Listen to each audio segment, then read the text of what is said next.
Hey guys, today I'm going to show you how I do my aunt's makeup. She has hooded eyes as well, so I hope this is helpful. I'm starting off with eyeshadow primer. This is the one I use as well, but I'm using a lot less product on her because this kind of a base does emphasize any texture or wrinkles, so you want to use this extra sparingly as you get older. But it does help with the longevity of the eye makeup, so I do suggest this step. Then I'm mixing a light gray and a light brown and applying this into and above my aunt's crease. I'm also lifting her eyes so that I can really get in there with my brush. You don't want to bring this up too close to your brow, but just enough so that it's slightly visible when her eyes are open. For the lid color, since her lid is pretty much covered by the hood of her eye, I'm choosing a color that's very similar to the crease color.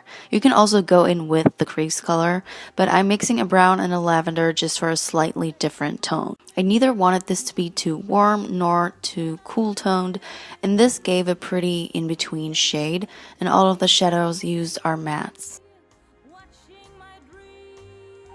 Next, I'm applying some eyeliner. This is so hard for me to do on other people, but I'm pulling the eyelid taut and kind of stamping this on bit by bit, making sure it's a very thin line and as close to the lash line as possible.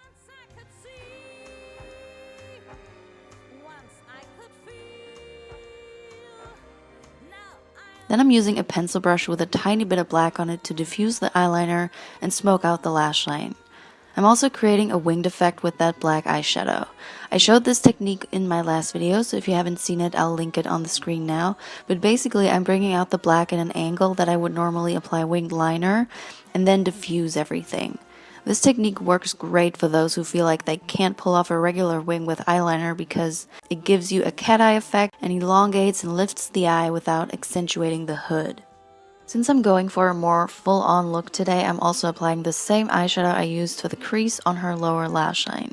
If you bring this down a little bit too low, don't worry, you can fix it and decide how low you want it to go once you apply your under-eye concealer.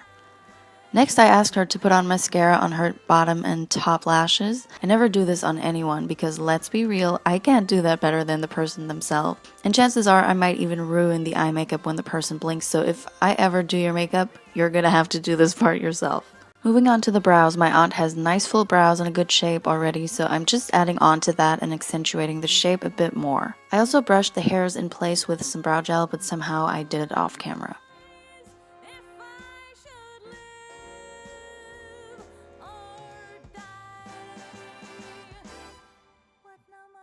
For foundation, I'm using one by Catrice. I really love this one because of its finish and wear.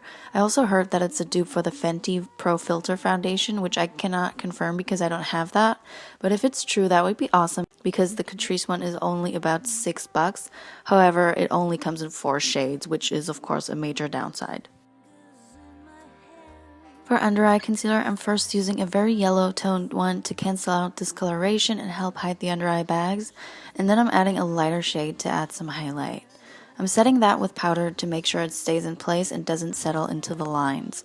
It's a little bit tricky because the more powder you use, the older and drier the under eye area can look, but then if you don't use enough, the concealer will move around and crease, so I guess it's all about finding the amount that is just right and that works for you.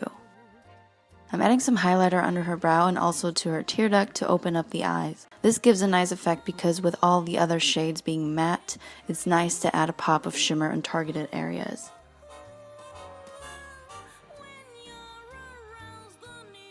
Then I'm bronzing up her cheekbones and forehead to add some color back to her face. I also decided to add just a little bit of contouring. You want to depend this on your own face shape. If you already have a very structured face with sunken in cheeks, you can skip this step. What really makes a difference is the jawline contour.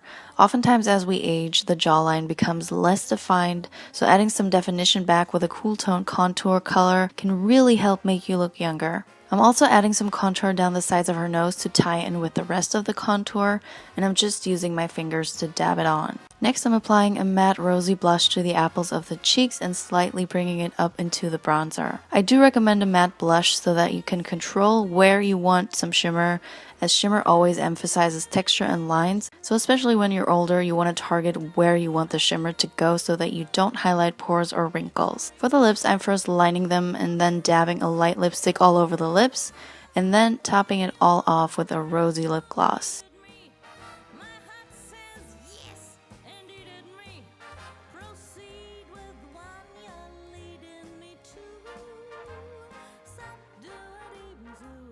Finally, I'm spraying her face with a lot of setting spray to take away any excess powder and give the skin a more natural finish. And of course, it also prolongs the wear of the makeup. And then I decided to add some false lashes to complete the eyes. This is the finished look. I hope you guys found this video helpful. If you did, don't forget to give it a thumbs up. And thanks so much to my aunt for being my model today. Thank you guys for watching, and I'll see you soon. Bye!